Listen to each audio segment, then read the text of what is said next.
Erev Tov, bonsoir à tous, j'espère que vous vous portez bien. Nous ouvrons cette semaine un nouveau livre, le livre de Bamidbar, le livre des nombres, qui de fait porte bien son nom parce qu'il débute par un dénombrement et il porte d'ailleurs le surnom dans la tradition de Chumash Apekudim, le livre des recensements. Alors c'est peut-être l'occasion de réfléchir justement à l'importance qu'ont les nombres, cette méfiance et en même temps cet encouragement à compter les choses, une ambivalence tout à fait intéressante dans la Bible.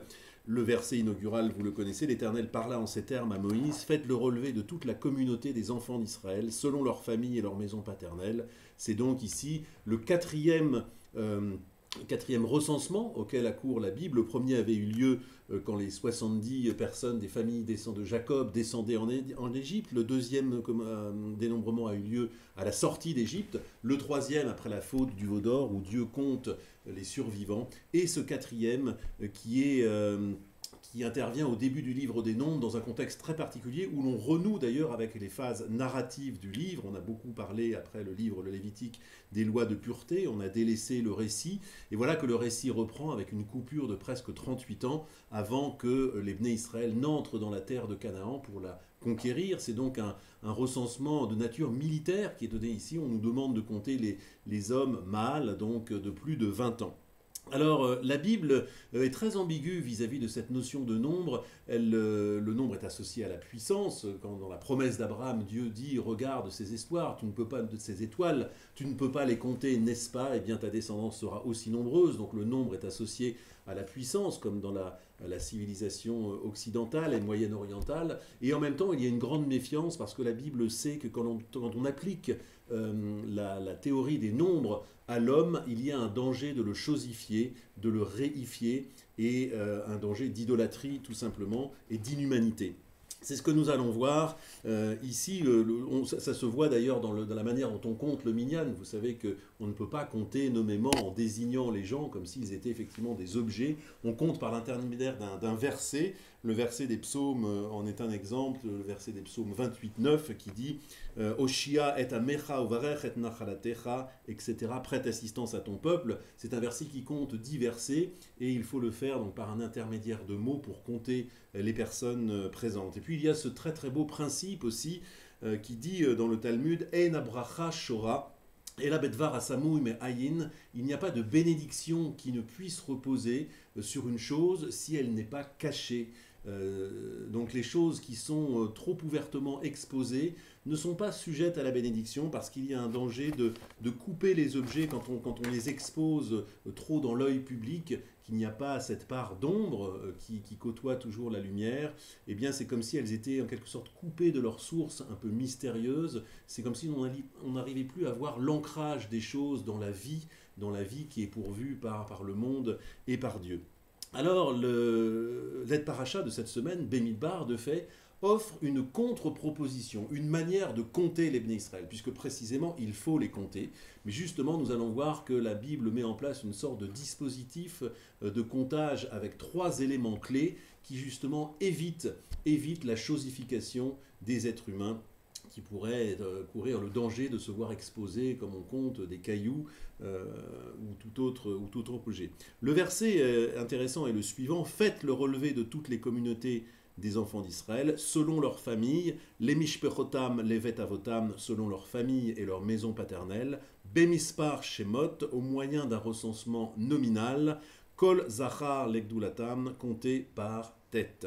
Et bien ici, les 3 éléments clés sont les suivants. Tout d'abord, il faut compter les mishpechotam et les vet avotam selon leur famille et leur maison. C'est très intéressant parce que justement, la première mesure pour éviter de couper les gens de leur contexte, c'est qu'il faut les compter dans les structures sociales qui sont les leurs. On ne compte des êtres humains que dans des structures sociales historiques. On ne compte pas directement les êtres humains, on compte parmi les êtres humains, et tout en respectant l'épaisseur des structures historiques, de l'histoire, ce que l'histoire nous a livré, et non pas en les détachant de leur contexte justement sociaux et historiques. Ça, c'est la première leçon. La deuxième leçon, c'est que l'on compte Bémispar Shemot, selon le nombre des noms. En fait, ce ne sont pas directement les personnes, les corps que l'on compte, ce sont les noms. Et alors là, on a une magnifique articulation de notions qui pourraient paraître à l'opposé. La notion de nombre, c'est la notion désincarnée par excellence. 4, ça peut être le nombre de moutons, de carottes ou de cailloux, alors que le nom est quelque chose qui appartient en propre à une personne. Eh bien, ce sont les noms, justement, que l'on compte. On ne compte pas des exemplaires d'une classe désincarnée, on compte des spécificités, on compte des singularités. Et donc, ce sont les noms que l'on compte et non pas les personnes ou les corps directement. Et puis ensuite, ça, ce n'est pas le verset qui nous l'apprend, c'est simplement la tradition. Comment comptait-on les Bnei Israël? Eh bien, ils devaient apporter chacun un demi-cycle, et c'est le nombre de demi-cycles qui attestait finalement du nombre du recensement. Alors là, il y a une leçon effectivement magnifique. Tout d'abord parce qu'un demi, pourquoi un demi, nous disent les sages? Parce qu'il faut être deux pour créer une unité. Magnifique leçon éthique. Nous ne comptons pas directement, nous le comptons encore une fois parce qu'il y a d'autres êtres humains à nos côtés. C'est la pluralité humaine que l'on compte, si chère à Hannah Arendt par ailleurs. Nous vivons, nous n'avons d'identité que par une pluralité qui nous dépasse. Et puis encore une fois, on compte à travers un objet qui fait une médiation et qui évite ce danger de compter directement les personnes, que l'on pourrait compter les corps, et donc chosifier et réifier la personnalité humaine. Donc tous ces dispositifs, le fait de compter à travers des structures sociales existantes, par des groupes déjà constitués, livrés par l'histoire, livrés par l'humanité elle-même, le fait de compter les noms, à savoir des singularités, et non pas des exemplaires d'une marchandise quelconque qui pourrait être n'importe quoi d'autre, et puis aussi le fait de se servir d'un objet intermédiaire, et toujours avec cette belle notion que c'est parce qu'on est plusieurs que l'on peut compter comme une unité. Parce que quelque part, derrière cette diversité, c'est l'unité humaine dont il s'agit qui est la grande valeur. Alors Rachi le résume d'une phrase magnifique, il dit « Mais finalement, pourquoi Dieu compte-t-il si souvent les Bnei Israël ?» Et il a cette phrase effectivement magnifique, il aura donc le mot de la fin. Mitor ribatam lefanav moneotam kol sha'a. C'est à travers un grand amour qu'il a par devant lui qu'il compte les Bnei Israël aussi souvent. On compte en fait par amour.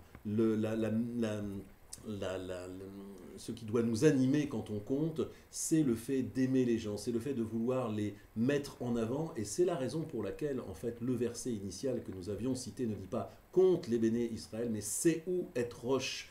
Élève la tête des Bnei Israël, il s'agit d'une élévation. Le fait de compter doit être motivé, irrigué par l'amour, et doit être une manière de mettre en avant la dignité humaine. C'est ça qui doit prévaloir.